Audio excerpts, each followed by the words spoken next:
Before the ancient temple gates, the air was thick with tension. Indigenous guards, their muscular bodies covered in tattoos and dried blood, stood tall with cold eyes. An annoyed mercenary reported to his companions. They said if we cause trouble here, we won't be allowed inside. Their leader ground his teeth, his face contorted with rage as he glared at his opponents. These bastards. In response to that fury was Shirone's unnervingly calm expression. He stood there silently, his clear blue eyes unwavering before the mercenary's blade. Ch! The mercenary clicked his tongue, his anger forced to subside before the temple's laws. With a dry click, he sheathed his sword, his gaze still resentful. He growled through clenched teeth. "Consider yourselves lucky. You've escaped death twice already." With that, he and his group of mercenaries turned on their heels, stepped through the massive stone archway, and disappeared into the darkness within.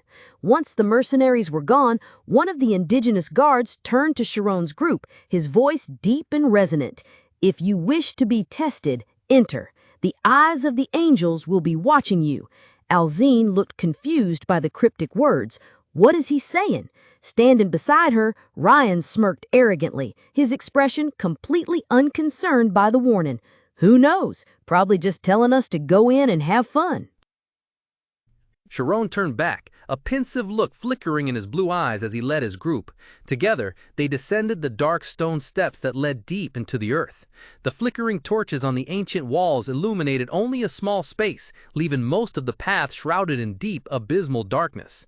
As they passed through a wider area, looking down at the bottomless chasm below, Elzine couldn't help but exclaim, "It's so deep!" One of the explorers following behind agreed, "Yeah." Worry etched on her face, Amy turned to Shirone. "Do you think this is the entrance to the ruins' basement?" Shirone replied softly, his tone somewhat uncertain. "Perhaps. Even my spirit zone can't detect it." In his mind, he recalled the earlier image. He had tried to probe for an energy source beneath the ground, but received only a chaotic, elusive surge of magic in return. Even Amy's crimson eye skill was helpless. Ryan followed last, his face calm but his eyes glinting with vigilance. "We don't know what kind of danger lies ahead," Shirone thought to himself. Suddenly, they came face to face with another group heading up. It was a group of rough-looking mercenaries, armed to the teeth. Upon seeing Shirone's group, one of them couldn't help but curse under his breath. "Damn it, how much did we spend to get information about this place?" A mercenary growled to his companions, then turned to face Shirone's group, his voice full of suspicion and annoyance. "Are you guys crazy? Aren't kids like you too green to explore a place like this?" Contrary to their anger, Shirone remained calm. He asked casually, "Well, what brings you here?" His question stunned the mercenary. His eyes widened in surprise. "Don't tell me you don't know where this is?" Shirone shrugged slightly, a mischievous smile flashing across his lips. "Well, not exactly. We're already here anyway, so why don't you enlighten us a little? What's down there?" The mercenaries' faces hardened, their surprise quickly turning into rage. "This bastard, does he think this is a joke?" one of them thought, gritting his teeth. "We worked so hard to find this secret path. It even cost us 50 gold coins." Irritation crept through the ranks of the mercenaries. One ground his teeth, veins popping in his neck, while another muttered with contempt, "These guys got in here for free, and now they want to sponge off us?" As Shirone's group reached the top of the damp stone staircase, a mercenary abruptly extended a gloved hand, blocking their way. "5 gold, he growled. "If you want to go down, pay up. Each question costs 5 gold. Normally it'd be 100 gold, but we're in a tough spot. Don't tell me you're here to freeload off us." Shirone simply looked up, his blue eyes unwavering. He replied casually, his voice soft but resolute. "Then don't bother. We'll find out by going down anyway." The blunt refusal enraged the mercenary, his eyes blazing. He ground his teeth. "You bastard!" Seeing things weren't going his way, Shirone unexpectedly turned and casually sat down on the step. Ryan and the others quickly followed suit, settling down right behind him. With a relaxed expression, Shirone looked up at the stunned mercenaries and said, "Then we'll just stay here. You guys go ahead." This unexpected move completely foiled their extortion plan. The mercenary's face flushed red with anger and embarrassment, and he could only shout in frustration, "You bastards!" The mercenary's facial muscles twitched violently as he gritted his teeth in fury. "You little brats! Insolent!" he growled, the unpleasant scene from the tavern flashing through his mind. "That brat is trying to get back at us for what happened at the tavern." Amidst the tense atmosphere, Shirone spoke with a calm expression. "However, I'm willing to pay if each question costs 1 gold coin." The mercenary was stunned for a moment, stammering, "What? 1 gold coin?" Shirone smiled faintly, slender fingers flipping a gold coin that shimmered in the flickering torchlight. After some consideration, the mercenary snatched the gold coin from Shirone's hand. "Better than nothing, I suppose. Now, let's get down to business. Pay up first." Meanwhile, Rian, visibly annoyed, whispered to the group, "You said we'd find out when we went down, so why are you paying them?" Elzine, her face full of caution, added, "They might be hiding something." Amy nodded in agreement, her sharp eyes analyzing the situation. "And there could be traps waiting for us down there. We need to extract as much information from them as possible." Shirone asked the first question, "Why did you come here?" The lead mercenary curtly replied without turning around, "We came here to meet the locals. Happy?" Shirone was losing patience with the mercenary's evasive attitude. "That's a vague answer without any explanation," he frowned, his voice cold. "If you keep playing games, I won't ask any more questions." Faced with Shirone's sternness, one of the mercenaries hurriedly clarified, "But that's really all we know. We really are just here to meet with the locals." Still dodging the question, Shirone thought to himself, his sharp eyes not leaving the other man.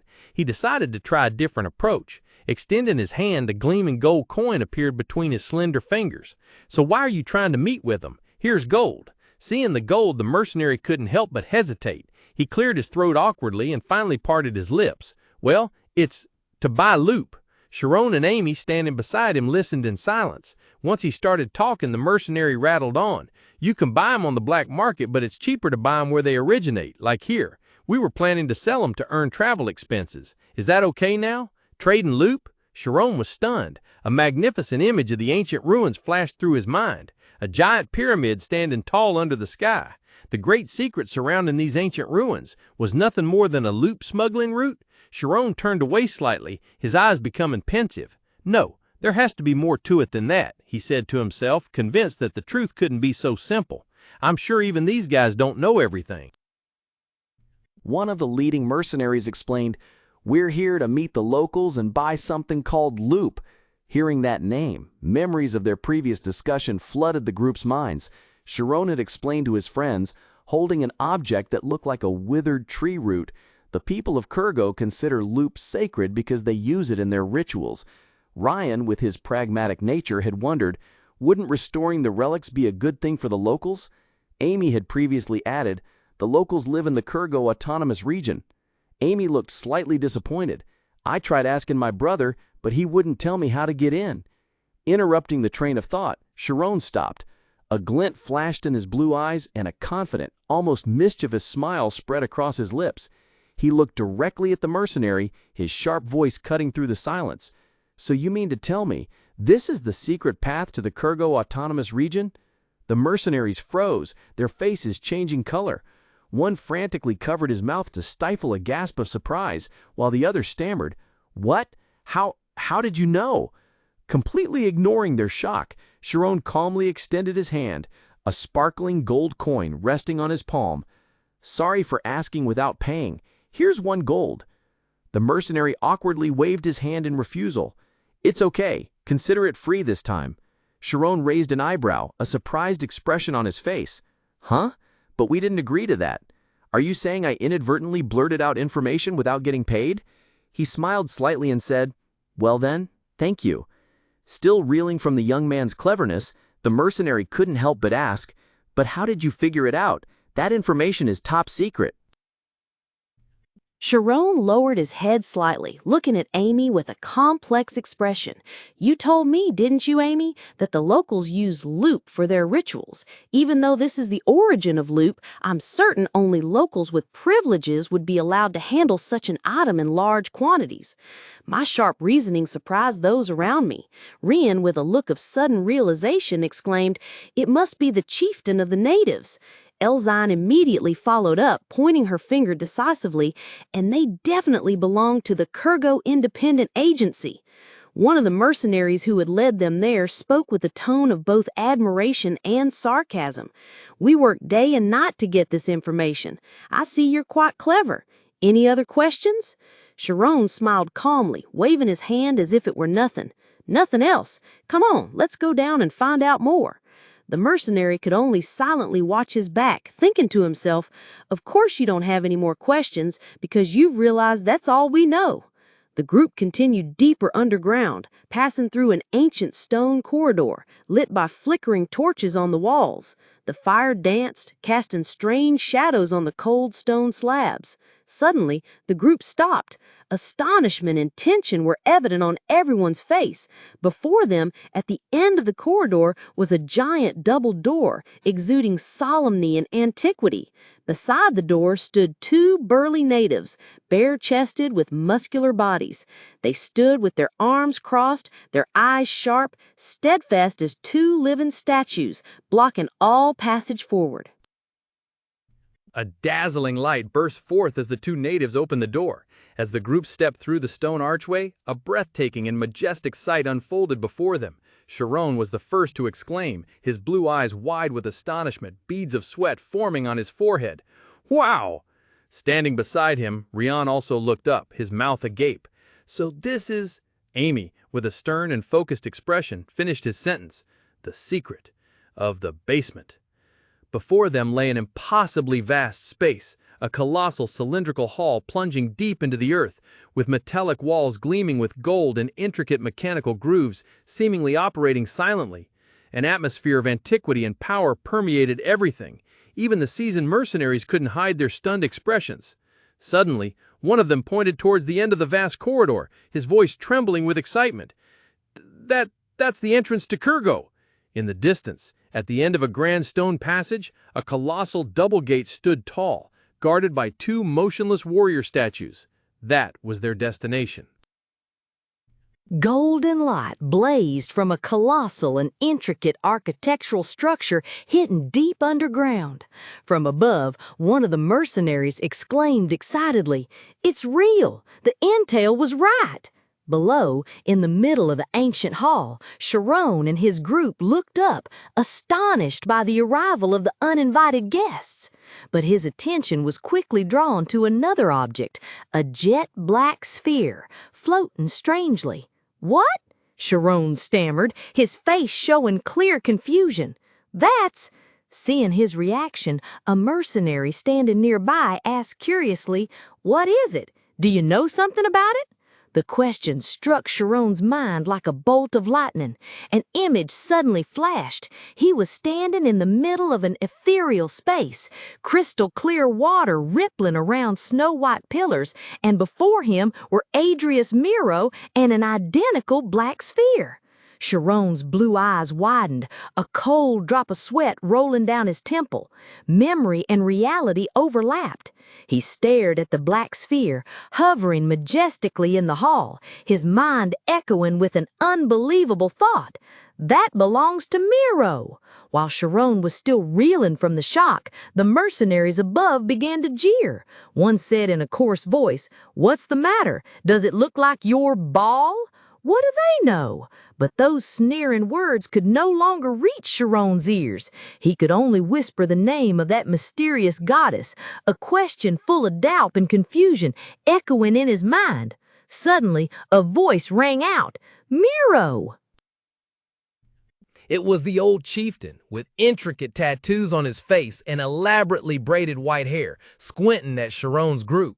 His voice, deep and filled with astonishment, broke the stifling silence. "You said Miro?" The mercenaries nearby couldn't help but flinch, whispering to each other about the chieftain's unexpected question. Undeterred, Shirone replied resolutely, "Yes, I have met her." His confirmation seemed only to increase the chieftain's bewilderment. His eyes widened, filled with utter disbelief as he muttered, "Impossible. That's impossible." The chieftain's reaction left Shirone utterly perplexed. He hastily explained, "Impossible? What do you mean? No, I really did meet her." However, the chieftain seemed to no longer want to hear more. He slammed his staff against the stone floor, creating a dry, echoing sound. With a pensive look, he said in a majestic voice, "I am not the one to judge you." The chieftain's voice echoed, solemn and steely. "You will be judged by the 8 eyes of the angels here." In the silent atmosphere, he continued his proclamation. "Those who wish to enter Kergo must overcome Miro's trial." Hearing the name Miro, Shirone froze, cold sweat pouring down his temples. His face revealed a clear expression of panic. "What? Miro again?" he muttered in a frenzy, then turned to a nearby mercenary, stuttering, What did he just say?" The mercenary roared, grabbing Shirone by the collar in a fit of rage. "Do you think I'm your interpreter? How much more are you gonna leech off of us? We have things to do, or should we just go our separate ways here?" The chieftain frowned, his sharp eyes looking down at the chaotic scene. "No," he ordered, his voice brooking no resistance. "Translate for everyone to hear. Once you have entered this room, you are all one." As he finished speaking, a heavy thud echoed. The massive stone door behind them had slammed shut, trapping everyone inside. The argument was immediately forgotten. Both Shirone and the mercenary spun around, their eyes wide with shock. What? A mercenary, his face ashen, cried out, "Wait, they're not with us. Why? What's going on?" His confusion was drowned out by the deep, imposing voice of the chieftain. "Will you conquer, or will you be sacrificed? Prove your worth before the angels." As his words echoed, a pitch-black orb, as deep as the void, began to form in the center of the hall, swirling menacingly. The chieftain continued to proclaim the cruel rules. "If even one of you passes the test, all will be permitted to enter Kergo. But if you fail, each sacrifice will allow one person to enter." The entire group, from the mercenaries to Shirone's group, were stunned by these words. The prospect of sacrificing their comrades to gain a single entry filled the air with a heavy, deathly atmosphere. "Damn it, we're done for. We've been tricked," another mercenary yelled in desperation, fear etched on his face. Amidst the mercenaries' panic, Shirone stood up. A cold sweat ran down his cheek, but his blue eyes shone with an unusual sharpness and calm as he analyzed the situation. Behind him, Amy stood firm as well, her face showing worry, but still maintaining her composure.